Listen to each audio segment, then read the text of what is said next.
Hi there everyone. I wanted to record a short video to introduce the bidding for the fourth charity lunch with me and tell you a little bit about it, and hopefully some images will come up as I talk.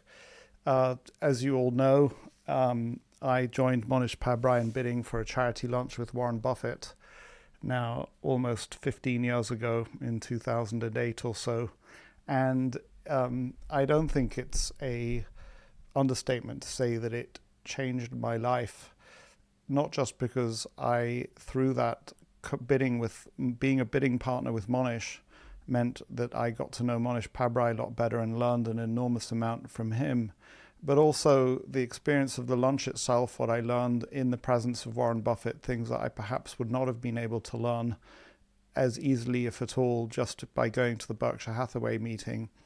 But also the way it developed connections for me subsequently. As we know, at that lunch, Warren decided to make the introduction between Monish and Charlie Munger, which is a flourishing relationship. And I got to meet a whole bunch of people that I would not have met otherwise. For example, my wife and I ended up having a wonderful tour of the Treasury building of the White House and where they make the currency in Washington, because at the Buffett brunch we met Rosie del Rios. Through the Buffett lunch, I also ended up meeting Lilu, whom I see from time to time, and even John Elkann here in Europe is somebody that I would not have gotten to know at all had it not been for my bidding on that Buffett lunch. And so I started doing my own lunch.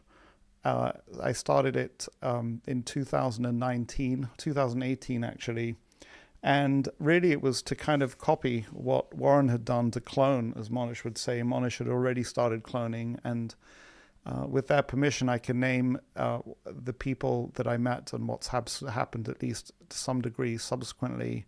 The first one was somebody from Kenya, and he's a businessman. And I subsequently was able to, I got to know him and his wife. We had a lovely time in Zurich, and I got to arrange for him to meet Monish and a couple of other people.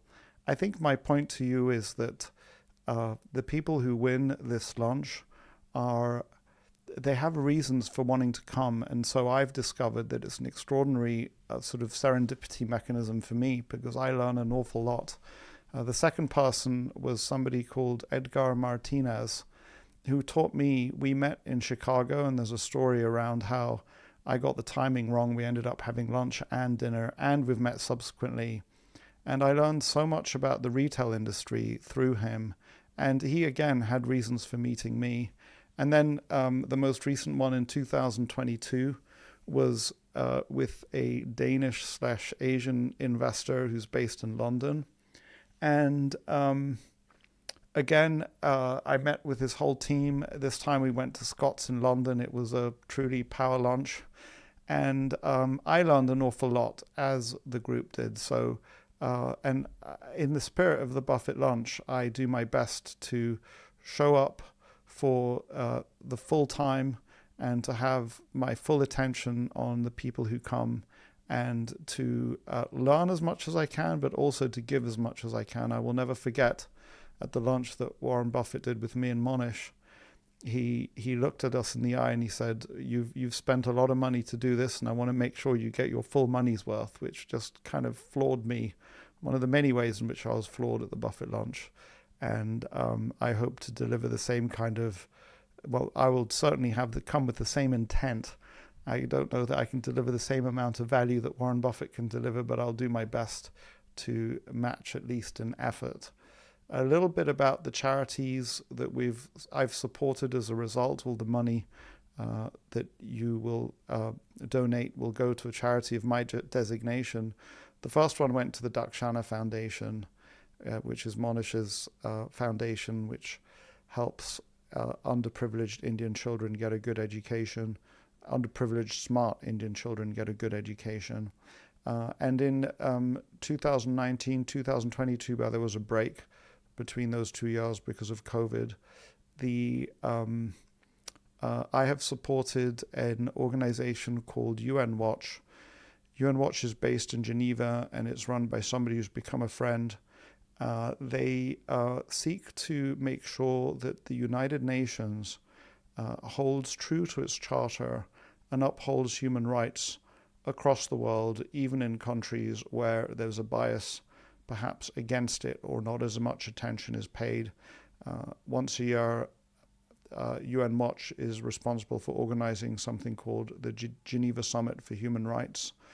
And they invite a number of human rights activists from places where they might not have gotten the attention that they deserve. And I've attended a couple of times. One time I met Vladimir Kara-Murza, who's right now in prison in Russia.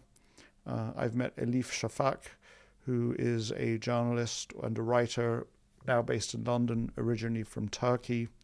I've met the former mayor of Caracas and his daughter, Mr. Ledesma. Again, people who are working for human rights in not the easiest of circumstances. And I think it's a worthy charity to support. And I'm delighted that those who are bidding will be supporting it. So with that, I'm wishing you happy bidding and looking forward to seeing the winners of the lunch bidding in a mutually agreeable location, likely to be London, Zurich, or New York, for a power lunch. Thank you.